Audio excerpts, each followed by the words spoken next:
தரிசனம் தருபவரே, பிரயோஜனம் இல்லா எவரையும் அழைத்து உயர்த்திடும் ஆற்றலை உடையவரே, ஆபிராம் ஆபிரகாமாகிடலாம், ஒருவன் 1000 மாறிடலாம், ஒருவனாயிருக்கையில் அழைத்தவரே, 1000 மகிழ்பவரே, சொன்னதை பிசகாமல் செய்பவரே, யாவே வைராக்கியம் உடையவரே.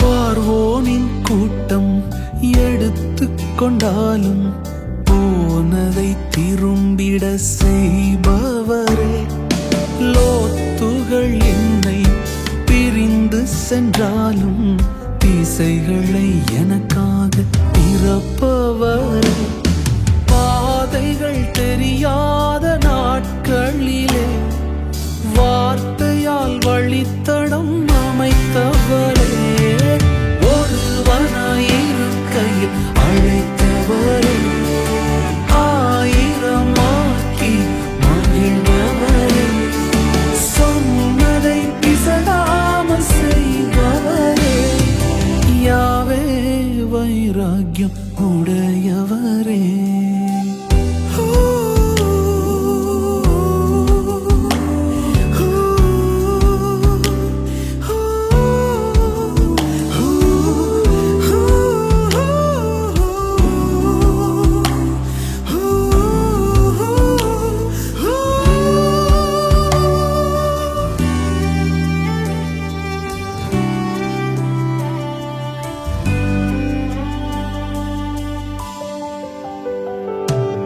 சொன்னது எல்லாம் ஒரு காலம் வந்தாலும் சொன்னவர் ஒரு காலமும் விலகவில்லை, தாமதமாகி வருஷங்களானாலும் வார்த்தையின் சாராம்சம் குறையவில்லை, கானானை சேர்ந்ததும் தெரிந்து கொண்டே சுமந்தவர் மேலான கானான் என்று, ஒருவனாயிருக்கையில் அழைத்தவரே, 1000 மகிழ்பவரே, சொன்னதை பிசகாமல் செய்பவரே, யாவே வைராக்கியம் உடையவரே, ஒருவனாயிருக்கையில் அழைத்தவரே, 1000 மகிழ்பவரே,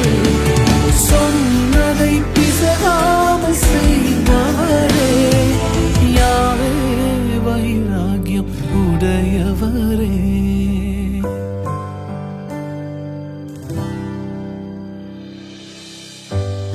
ஏசாயா 51:2 சொல்லுகிறது, கர்த்தர் ஆபிரகாமை ஒருவனாயிருக்கையில் அழைத்து அவனை ஆசீர்வதித்து அவனை பெருக பண்ணினார்.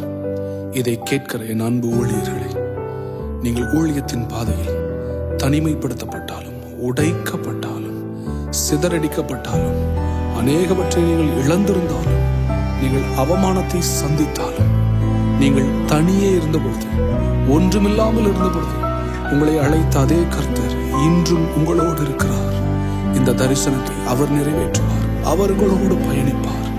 ஆபிரகாமே, கலங்காதே, திகையாதே, அவர் உன்னை பெருக பண்ணுவார்.